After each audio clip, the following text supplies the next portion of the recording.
Bien, buen día, Iglesia. Una alegría volver a abrir la palabra de Dios juntos en esta mañana. Como nos introducía Manel, vamos a continuar en nuestra serie de sermones a través del Evangelio de Marcos. Gracias, José. Y hoy vamos a estar ocupándonos en el capítulo 8 de Marcos y vamos a abarcar los versos del 27 al 38. Evangelio de Marcos, capítulo 8, versos del 27 al 38. Y el título del mensaje en esta mañana es El corazón del cristianismo.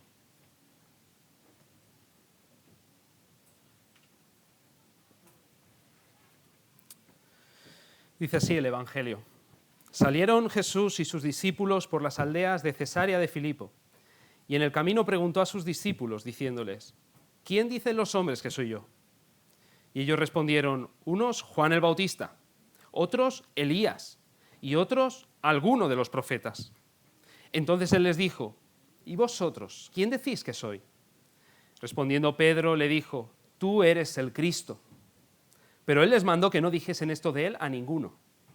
Y comenzó a enseñarles que le era necesario al Hijo del Hombre padecer mucho y ser desechado por los ancianos, por los principales sacerdotes y por los escribas, y ser muerto y resucitar después de 3 días. Esto les decía claramente. Entonces Pedro le tomó aparte y comenzó a reconvenirle. Pero él, volviéndose y mirando a los discípulos, reprendió a Pedro, diciendo, quítate de delante de mí, Satanás, porque no pones la mira en las cosas de Dios, sino en la de los hombres. Y llamando a la gente y a sus discípulos, les dijo, si alguno quiere venir en pos de mí, niéguese a sí mismo y tome su cruz y sígame. Porque todo el que quiera salvar su vida la perderá, y todo el que pierda su vida por causa de mí y del Evangelio la salvará. Porque ¿qué aprovechará el hombre si ganare todo el mundo y perdiere su alma? ¿O qué recompensa dará el hombre por su alma? Porque el que se avergonzare de mí y de mis palabras en esta generación adúltera y pecadora, el Hijo del Hombre se avergonzará también de él cuando venga en la gloria de su Padre con los santos ángeles. Amén. Esta es la palabra de Dios. Si nos preguntásemos, allá afuera o incluso aquí dentro de la iglesia también, una definición del cristianismo, posiblemente obtendríamos tantas respuestas como personas habemos, ¿no creéis? Unos podrían responder desde un enfoque más histórico quizá, otros más institucional, otros a lo mejor más antropológico.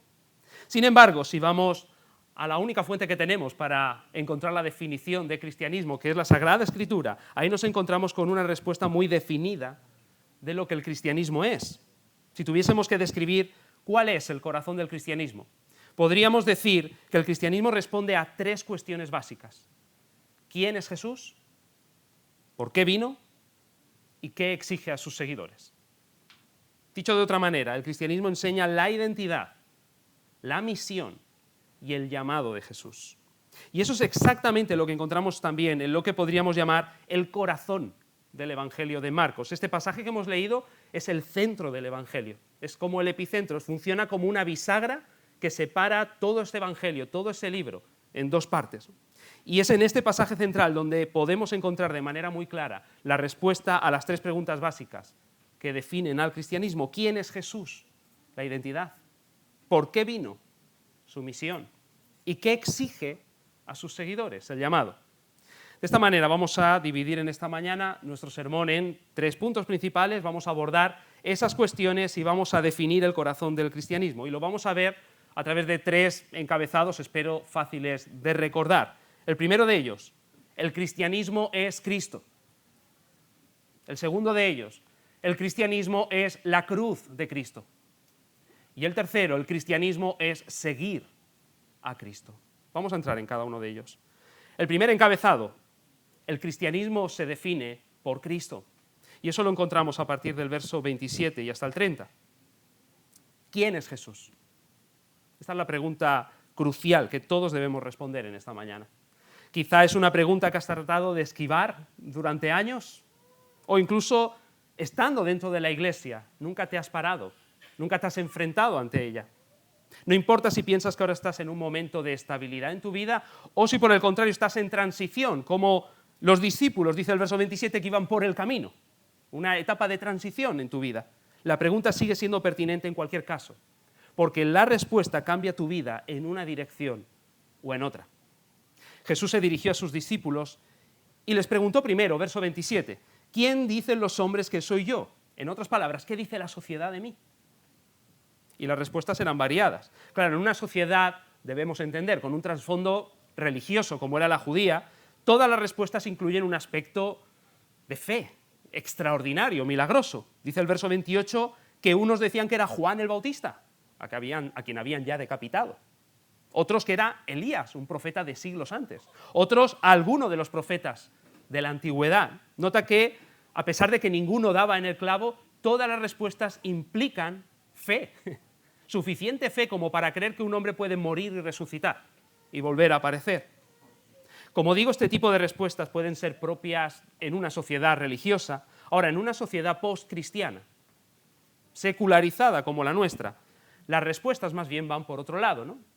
Jesús fue un buen maestro, un gurú espiritual, un revolucionario político, un libre pensador adelantado a su época. Ahora, lo importante no es qué decían otros de Jesús, lo importante para Jesús es ¿y vosotros quién decís que soy? Ahí ya no queda más escapatoria. Y esa es la pregunta clave para ti en este día. ¿Y tú? ¿Quién dices que es Jesús?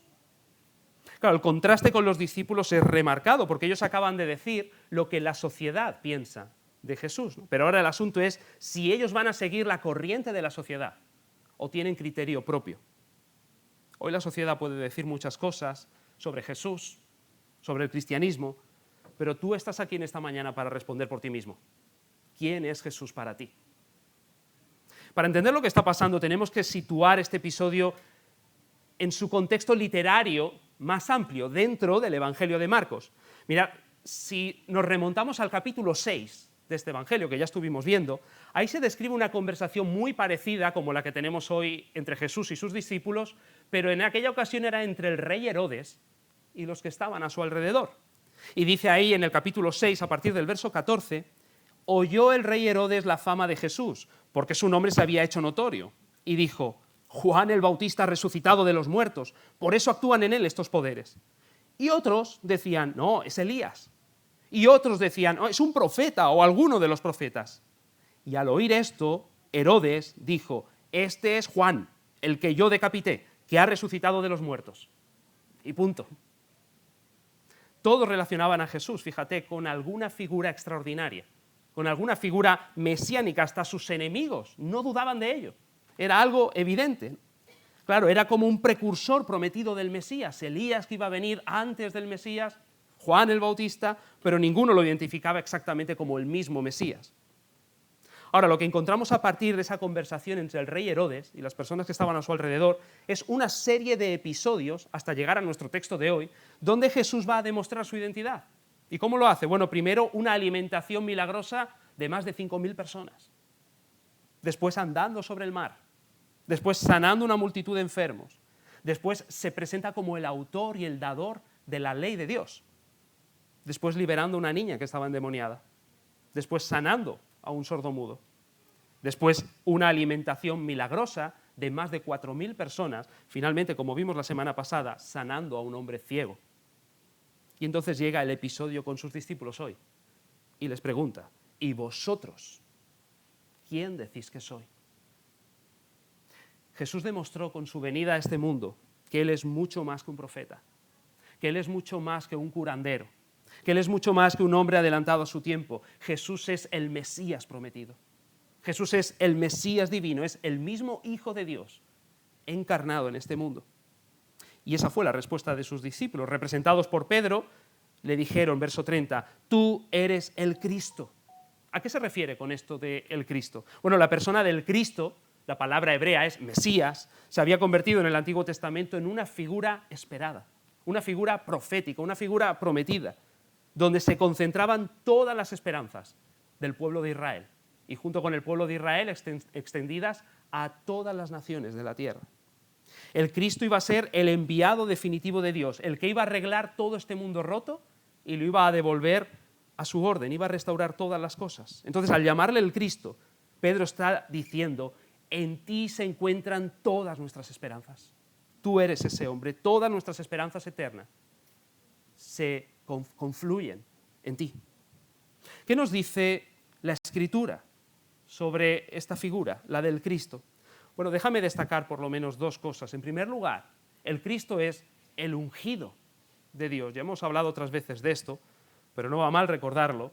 En Israel habían tres figuras públicas que eran ungidas de forma simbólica con aceite, ¿verdad? Y era señal de un oficio especial dentro del pueblo de Dios. Una era la figura del profeta, el que enseña la voluntad de Dios. Otra era la figura del sacerdote, el que por medio de los sacrificios reconcilia al pueblo con Dios. Y otra era la figura del rey, el que gobierna y defiende al pueblo en nombre de Dios. Como el ungido por excelencia, Jesús representa esos tres oficios a la vez. Él es el profeta prometido.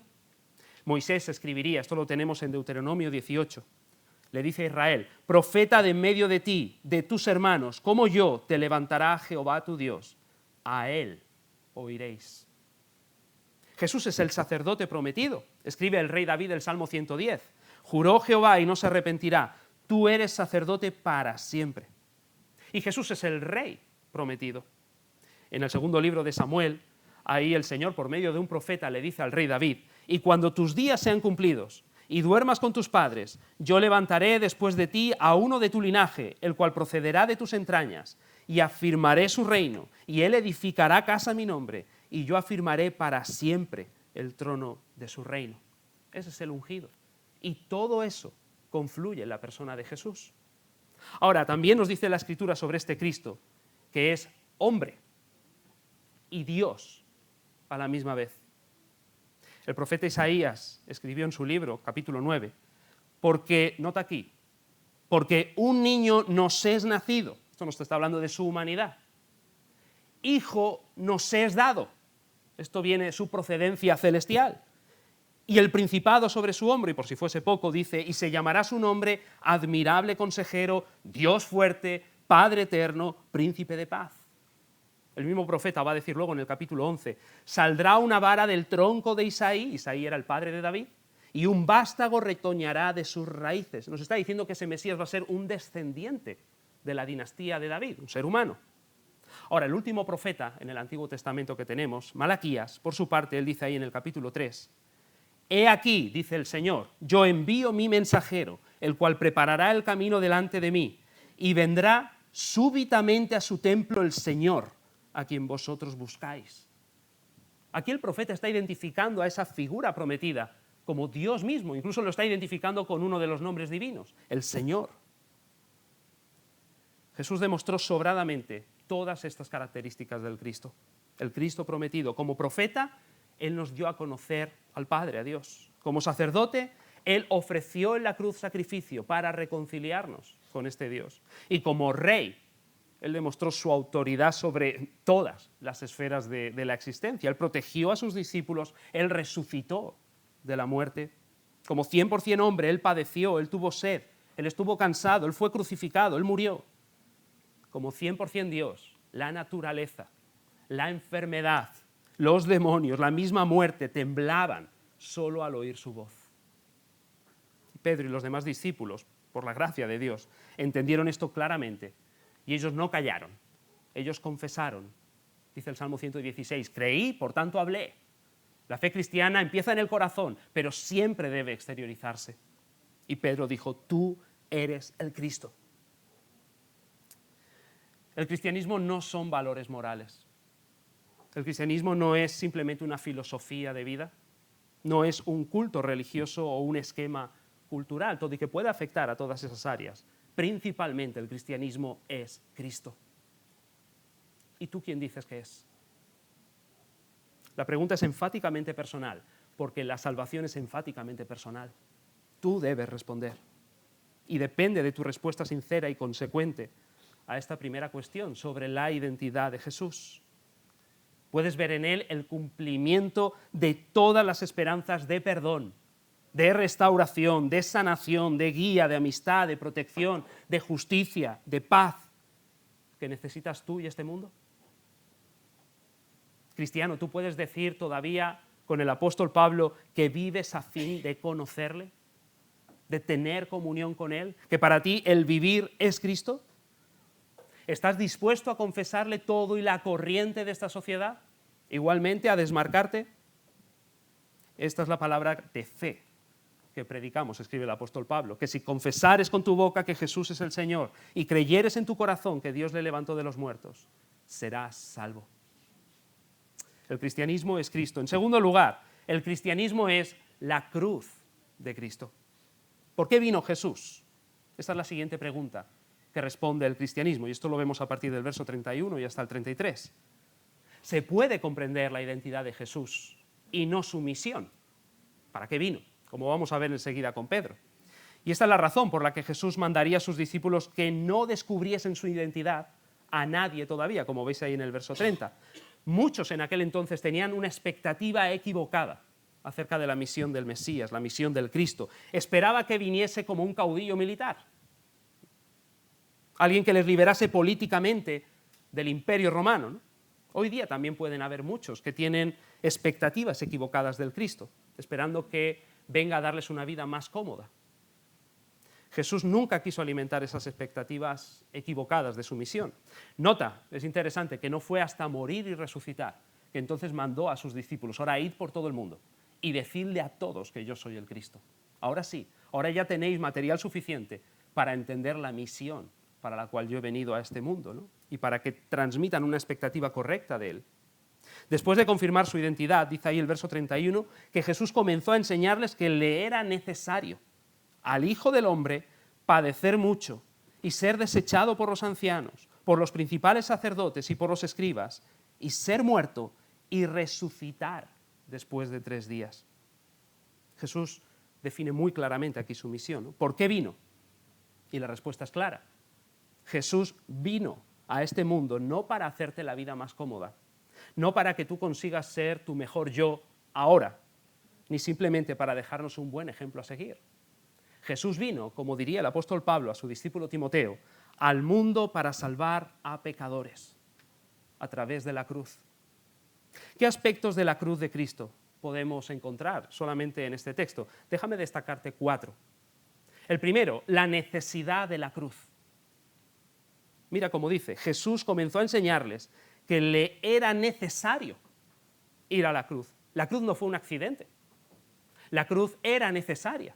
La cruz estaba programada. ¿Por qué? Para expiar, para limpiar, para quitar nuestro pecado. Mira, el perdón siempre tiene un precio. Cuando tú decides perdonar a alguien, siempre has de pagar un precio. Tú puedes, por ejemplo, no cobrarle a alguien el jarrón que te ha roto, pero eso significa que tú vas a asumir su coste o su pérdida. Tú puedes decidir no vengarte de una injusticia, pero eso significa que asumes no exigir tu derecho. El pecado contra Dios es un mal infinito y su paga es la muerte eterna. Así que su perdón solo puede pasar por el pago de una vida eterna, como la del Hijo eterno de Dios, en tu lugar y en el mío. La necesidad de la cruz. Un segundo aspecto que vemos aquí es la gloria de la cruz. Jesús dice que le era necesario al Hijo del Hombre ir a la cruz. ¿Quién es este Hijo del Hombre? Bueno, se trata de un título que encontramos en el Antiguo Testamento, un título referido al Mesías también, aparece en el profeta Daniel, capítulo 7, y está hablando, como digo, del Mesías que vendría a restaurar toda la creación por completo. Y este título, aunque pueda confundirte a lo mejor el nombre en sí, no está refiriéndose simplemente a la humanidad de ese Mesías, sino que por las atribuciones que va a recibir en el profeta Daniel, claramente se refieren también a su autoridad divina. Y esto es interesante, porque el que ocupó aquella cruz era nada más y nada menos que Dios mismo encarnado. Aquel que tenía toda la autoridad si quería para bajarse. Aquel que podría descender de aquella cruz y destruir a todos sus enemigos si quería. Aquel que podría con una sola palabra echarlos por tierra. O como le diría Pedro, si quisiera podría enviar 12 legiones de ángeles y acabar con todo eso. Pero que decidió quedarse allí para nuestra salvación. Como se ha dicho muchas veces, lo que mantuvo a Jesús en la cruz no fueron los clavos, sino el amor. Un tercer aspecto, la humillación de la cruz. Jesús dijo que le era necesario al Hijo del Hombre padecer mucho y ser desechado por los ancianos y por los principales sacerdotes y por los escribas y ser muerto en la cruz. Esto es lo mismo que enseña el credo de los apóstoles en sus 12 artículos, ¿no? Se define la vida de Cristo como padeció. Así se puede definir. En un sentido, Jesús vivió toda una vida crucificada hasta la cruz, toda una vida humillada. Y la palabra aquí mucho se refiere a cantidad, a número de padecimientos. Jesús vivió una vida crucificada hasta el final. Mira, él padeció la incomprensión de los suyos, el rechazo de las autoridades, la traición de sus amigos, la burla de sus enemigos, un juicio oficial injusto, la vergüenza pública, el maltrato físico, la soledad absoluta, una muerte agónica y, lo peor, la sentencia del juicio de Dios sobre sí en aquella cruz. Y todo eso en silencio. Todo eso, como dice el profeta Isaías, como cordero llevado al matadero. No abrió su boca. Como escribe Pedro, el justo por los injustos, para llevarnos a Dios. Y un último aspecto que encontramos sobre la cruz, la victoria de la cruz. Jesús añade una última cláusula que por el texto parece que le pasó desapercibida a Pedro y nos podría pasar desapercibida también a nosotros, pero no debe ser así. Jesús dice que era necesario ir a la cruz y resucitar después de 3 días. Después de todo, la cruz no iba a ser una derrota. En ella Jesús, en obediencia a su Padre, pagó el pecado de todo su pueblo. Como dice el autor de la carta a los Hebreos, allí Él abrió un camino vivo y nuevo para reconciliarnos con Dios. Pablo escribe que fue en esa misma cruz donde Jesús derrotó a todos nuestros enemigos reales, que quizá no son los que tú piensas, son el pecado que te está corrompiendo, que te está hundiendo hacia abajo, es Satanás que te está influenciando y es la muerte que te está esperando como pago por el pecado. Escribe Pablo en Colosenses capítulo 2 que en aquella cruz Jesús estuvo anulando el acta de los decretos que había contra nosotros, que nos era contraria, quitándola del medio y clavándola en la cruz y despojando a principados y a potestades y los exhibió públicamente, triunfando sobre ellos en la cruz. La cruz es nuestra victoria. Y como garantía, al tercer día resucitó. El cristianismo no es liberación política.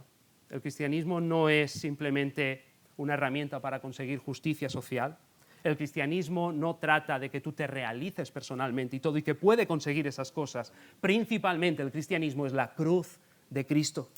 Por eso vino primordialmente, para ofrecerse como sacrificio por nuestro pecado. ¿Ves la gloria de la cruz? ¿Creyente, sigues viéndola? ¿O ya te has acostumbrado a ella?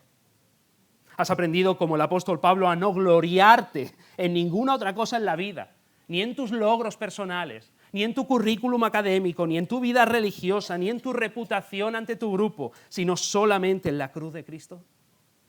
Que sin ella no seríamos nada, sin ella no conseguiríamos nada. A veces se nos olvida. A veces, como a Pedro, se nos olvida lo que merecen nuestros pecados y estamos más preocupados porque Cristo satisfaga otras cosas más urgentes en mi vida, otras necesidades.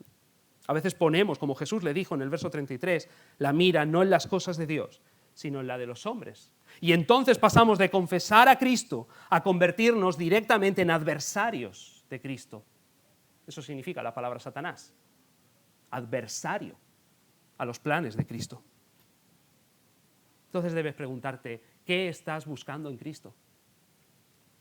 ¿Realización personal? ¿Tu mejor vida ahora? ¿O salvación del pecado, en el sentido más amplio de esa palabra? Jesús vino a morir en la cruz para rescatarte de la culpa del pecado, de la corrupción del pecado y de la condenación del pecado. Si vienes a Él buscando otra cosa, te vas a tropezar. Él no ha venido para eso. El cristianismo es la cruz de Cristo. Y este es el mensaje que predicamos, como escribe también el apóstol Pablo. Para unos es tropiezo, para otros es locura, mas para los llamados, para los creyentes, Cristo crucificado, poder de Dios y sabiduría de Dios. Amén. Y así llegamos a nuestro último encabezado. Hasta aquí hemos dicho que el cristianismo es Cristo, el cristianismo es la cruz de Cristo. Finalmente, el cristianismo es seguir a Cristo. Y esto lo tienes a partir del verso 34 y hasta el final. ¿Qué exige Jesús a sus seguidores? Esta es la tercera pregunta que quiere responder el cristianismo. Mira, de nada sirve si entiendes la identidad de Jesús y la misión de Jesús y no vas a obedecer el llamado de Jesús. Es verdad que la salvación no es el resultado de nuestra obediencia, pero nuestra obediencia sí es el resultado de la salvación. Y en ese orden, Jesús nos llama a seguirle como resultado de nuestra fe en Él. Y a eso es lo que llamamos discipulado. El llamado a seguir a Jesús es universal. Me encanta ahí que en el verso 34 Él diga, llamando a la gente y a sus discípulos. En el Evangelio de Marcos vemos a menudo cómo el grupo de seguidores de Jesús va mucho más allá de los 12. Siempre hay espacio para uno más. Y eso te habla a ti y a mí. Hay espacio para nosotros también ahí. Ahora, ¿cómo es este discipulado que Jesús exige a sus seguidores? Déjame hablarte de 4 aspectos también aquí. Lo primero que debes darte cuenta es el milagro del discipulado. Jesús dice, si alguno quiere, subraya la palabra quiere, venir en pos de mí.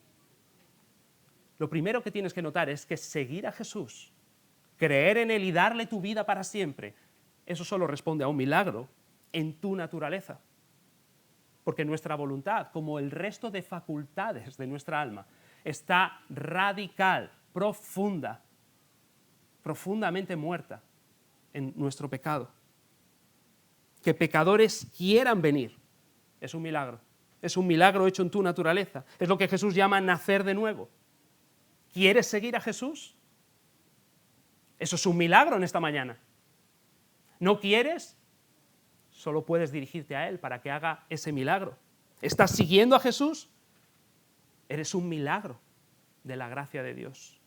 Y si es así, el resultado va a ser lo que sigue. Un segundo aspecto que nos habla aquí es el costo del discipulado. Jesús sigue diciendo, si alguno quiere venir en pos de mí, niéguese a sí mismo, tome su cruz y sígame. Aquí nos presenta 2 realidades, el costo de seguir a Jesús. La primera es negarse a uno mismo. Eso, por supuesto, no significa que niegues tu personalidad o que niegues tus vocaciones. Eso forma parte del diseño de Dios para ti. Eso, de hecho, como señala C.S. Lewis en su libro de Mero Cristianismo, es cuando te entregas a Cristo, cuando te entregas a la personalidad de Cristo, es que encuentras tu verdadera personalidad en Él, ¿no? Pero negarse a uno mismo más bien se refiere, y piensa en el contexto de esos discípulos, viviendo en un sistema religioso muy determinado, liderado por aquellos llamados los fariseos. En primer lugar, requiere negarme a mi propia justicia para alcanzar el favor de Dios y confiar solamente en la justicia de Cristo. Digo no a mis obras, digo no a confiar en mi propio mérito, digo no a descansar en mi propia justicia y solamente confío en la de Jesucristo a mi favor. Negarse a uno mismo implica también, por supuesto, negarme a mi propia vida de pecado, a mi propio pecado, luchar diariamente con él. Un discípulo de Jesús ya no puede decir nunca más, es que yo soy así. Es que esa es mi personalidad, no, eso no es tu personalidad. El pecado no forma parte de tu personalidad, eso es un intruso y hay que matarlo. Y negarse a uno mismo implica también negarme a mi propio señorío. Ahora no soy el Señor de mi vida. Ahora ya no gobierno yo mi vida, sino que me someto al buen Señor, Jesús, para que Él sea quien gobierne todas las áreas de mi vida. Ahora me rijo por los principios de su enseñanza. Pero no solamente nos habla de esta realidad, de negarnos a nosotros mismos, Jesús habla también de tomar la cruz. Miles de judíos eran crucificados cada año por entonces, así que los oyentes de Jesús entienden perfectamente a lo que Él se refiere. Nosotros hemos desvirtuado un poco el sentido que usamos cuando usamos la palabra la cruz, ¿verdad? Llevar una cruz, porque nos referimos con ella a cualquier problema que tengamos encima, ¿no? Pero el sentido de las palabras de Jesús era el siguiente: llevar la cruz es identificarte conmigo en este mundo como si llevaras una sentencia de muerte encima. Es acepta las consecuencias que vengan por seguirme. Eso es. El camino mismo de Jesús le llevó hasta la cruz. Así que no pienses que el camino de los que van detrás de Él les va a llevar a otra parada. Quizá nos ayuda esto, pero escuché en una ocasión el testimonio de una joven, una adolescente, a quien una banda de narcotraficantes, si no recuerdo mal, pasó en Colombia, habían matado a su padre, que era pastor. y por supuesto pues con sus predicaciones molestaba a los intereses de esta banda. Y ella, después de la muerte de su padre, hizo la siguiente reflexión. Ella dijo: ahora me doy cuenta de que es más difícil vivir por Cristo que morir por Él. Porque morir por Cristo es un momento, pero vivir por Cristo implica morir cada día. Podríamos decirlo así. La salvación, el perdón de los pecados, la vida eterna, es un don gratuito de Dios. Seguir a Jesús, que es la evidencia de esa salvación, te va a costar la vida. Este pastor de siglos pasados, J.C. Ryle, nos invita a reflexionar en lo siguiente. Preguntémonos con frecuencia si nuestro cristianismo nos cuesta algo. ¿Qué te cuesta? ¿Qué me cuesta mi fe? Si cada día podríamos acabar la jornada diciendo con el apóstol Pablo: traigo en mi cuerpo las marcas del Señor Jesús, el precio por haberle seguido hoy. Quizá ha sido una batalla interna que nadie más ha visto, quizá ha sido algún tipo de circunstancia a la que te has tenido que enfrentar y tomar decisiones acorde con el texto de la Escritura, muy al contrario de lo que tu entorno a lo mejor hubiera esperado o hubiese querido. Las marcas del Señor Jesús. Y en medio de todo recordemos que Jesús ya cargó la cruz más pesada por nosotros. Nosotros, en comparación, solamente tenemos que cargar unas maderas por Él. Así que vivamos también con esa confianza. Un último aspecto, penúltimo, sobre el discipulado, el valor del discipulado. Jesús continúa diciendo, verso 35, porque todo el que quiere salvar su vida la perderá, y todo el que pierda su vida por causa de mí y del Evangelio la salvará. Porque ¿qué aprovechará el hombre si ganare todo el mundo y perdiere su alma? ¿O qué recompensa dará el hombre por su alma? Todas las culturas valoran algo sobre todo. Cada cultura. Algunas los estudios académicos, otras tu currículum profesional, el apellido familiar, la estética, una estabilidad socioeconómica. ¿Qué es aquello que más valora sobre todo? Aquello por lo que tú dirías: sin esto no vivo. Todo lo que no sea de Jesús mismo carece de trascendencia. No va a pasar más allá del umbral de la muerte. Incluso estoy convencido de que se va a desvanecer esa ilusión antes, como un espejismo. Tu alma ha sido hecha particularmente para conocerle, para intimar con Él, para tenerle para siempre a través del Evangelio de la cruz. Él es el gran tesoro escondido. Él es la perla de gran precio, por la cual vale la pena desestimar todo aquello que para ti signifique salvar tu vida en este mundo, encontrar sentido a ella, significado, seguridad, satisfacción. No vendas tu alma a cualquier precio. Por primera vez te digo, ámate un poco a ti mismo. Ámate a ti. Si te amas a ti, seguirás a Cristo. Y por último, la recompensa del discipulado. Jesús acaba con estas palabras: porque el que se avergonzare de mí y de mis palabras en esta generación adúltera y pecadora, es decir, contraria a todo esto de lo que estamos hablando hoy, el Hijo del Hombre, otra vez este título, se avergonzará también de él cuando venga la gloria de su Padre con los santos ángeles. Aquí Jesús nos está llevando, nos había llevado a pensar en su muerte y resurrección, ahora en su segunda venida. Todo el Evangelio aquí concentrado. Y así se mantiene un seguidor de Cristo en perfecto equilibrio durante toda esta vida, con un ojo puesto en la primera venida de Jesús y la gracia que consiguió con su muerte y resurrección, con el otro ojo puesto en la segunda venida de Jesús y lo que Él va a traer. De esa manera andamos en equilibrio. La consecuencia del falso discipulado, podríamos decir, aquí nos hace considerar, por contraste, las recompensas del verdadero discipulado. El falso discípulo se avergüenza, dice Jesús, se avergüenza de Cristo.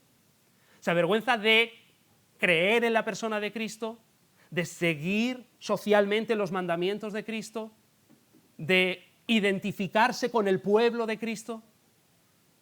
No quiere que nadie lo identifique con esto. Mira, escucha algo, y esto creo que aplica absolutamente a todos nosotros, pero sobre todo quizá también a los más jóvenes, que se vive, ¿verdad?, esa etapa con tantas presiones alrededor.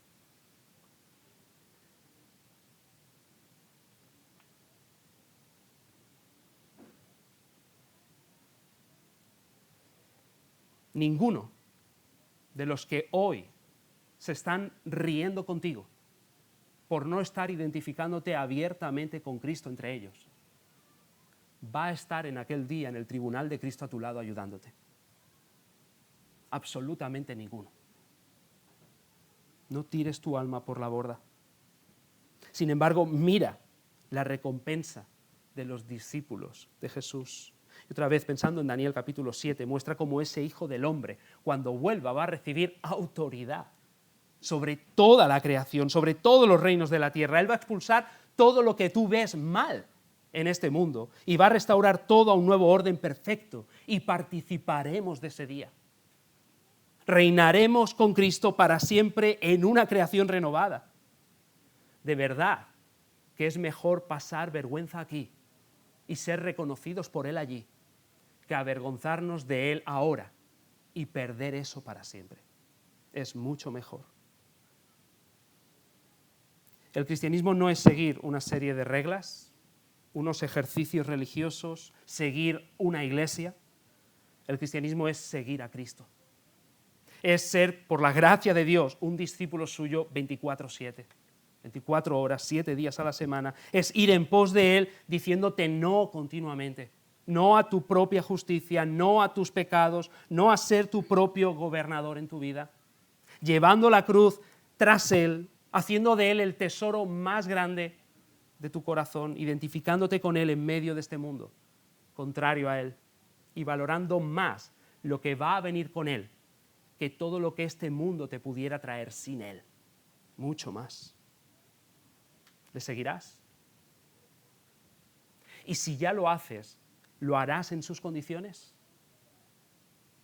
Llevad mi yugo sobre vosotros, dice Jesús. Aprended de mí, que soy manso y humilde de corazón, y encontraréis descanso para vuestras almas. Concluyo. En este día espero que salgas de aquí con una idea definida de qué es el cristianismo. A comienzos del siglo XX, la década de los 20, sectores académicos más liberales dentro de la propia Iglesia evangélica estaban poniendo en tela de juicio algunos de los fundamentos, ¿no?, de las doctrinas cristianas fundamentales. Y una de las voces más distinguidas en ese entonces se levantó a favor de la ortodoxia cristiana, fue la del teólogo presbiteriano Gresham Machen, quien en un famoso sermón se dirigió a ese sector liberal diciéndole algo como esto: vivimos en un país libre y eres libre de creer lo que quieras. En un país libre eres libre de creer lo que tú quieras creer. Lo que no puedes hacer es creer lo que quieras y llamarlo cristianismo. Eso es lo que no puedes hacer. El cristianismo es Cristo. El cristianismo es la cruz de Cristo. Y el cristianismo es seguir a Cristo. Descuida uno de esos fundamentos y no tienes cristianismo, tienes otra cosa. Algo diferente. Como muestra un librito que lleva por título el mismo de este sermón, El corazón del cristianismo, de ahí he sacado ese título. No entender alguna de esas tres cuestiones de identidad, misión y llamado de Jesús tiene consecuencias. Mira, si solamente comprendes hoy la identidad de Jesús y la misión de Jesús, pero no su llamado a seguirle, no vas a experimentar ningún cambio en tu vida. Y no vas a estar tampoco preparado ni vas a ser fiel cuando lleguen las dificultades. Pero si solamente comprendes la identidad de Jesús y el llamado de Jesús, pero no su misión en la cruz, entonces no vas a conocer el gozo del perdón, ni de la gracia, y vas a acabar en un legalismo religioso movido ya sea bien por el orgullo o por el miedo, pero en ningún caso por el amor. Eso no es cristianismo. Y si solamente comprendes la misión de Jesús, para qué vino a la cruz, el llamado a seguirle, pero no comprendes la identidad de Cristo, quién es Él, tú no vas a poder ver en Jesús a Dios mismo amándote, viniendo a rescatarte, viniendo a por ti, al Señor soberano que te está llamando y que merece de verdad toda tu vida, y de hecho el único eterno que puede satisfacer tus necesidades eternamente. Puede motivarte como un buen ejemplo a seguir, pero es irrelevante todo lo que hizo y todo lo que dijo, solamente viéndole como el Cristo, como el ungido esperado de Dios, como aquel que es 100% hombre, 100% Dios, es que podemos descansar sobre sus espaldas y echar sobre Él todas nuestras esperanzas. y todas las esperanzas de este mundo caído. Así que como vimos en el episodio anterior la semana pasada, que el Señor hoy abra nuestros ojos, que el Señor hoy nos mantenga con esos ojos abiertos para poder verle y que empecemos a seguirle o continuemos siguiéndole en medio de este mundo, confesando a Cristo, gloriándonos solo en la cruz de Cristo y siguiendo cada día a Cristo. Amén. Vamos a orar. Padre, gracias te damos por tu palabra y por cómo ella habla a nuestros corazones. No depende de nosotros ni de nuestras capacidades, ni siquiera de nuestra disposición en última instancia, sino de tu poder, de tu misericordia. Que en este día, Señor, este mensaje pueda hablar a cada uno de nuestros corazones, a cada uno de los que estamos aquí sentados, a toda esta iglesia, Señor.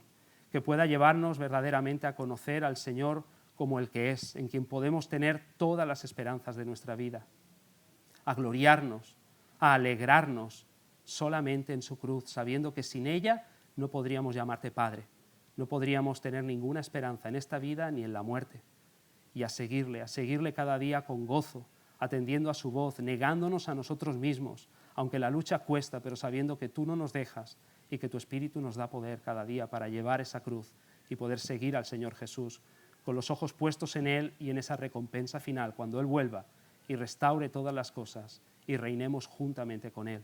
Que la presión que nos rodea no pueda con nosotros, Señor. Sosténnos tú, como hemos cantado antes, y guíanos. Abre nuestros ojos, Señor. Te lo pedimos todo en el precioso nombre de Jesús. Amén y amén.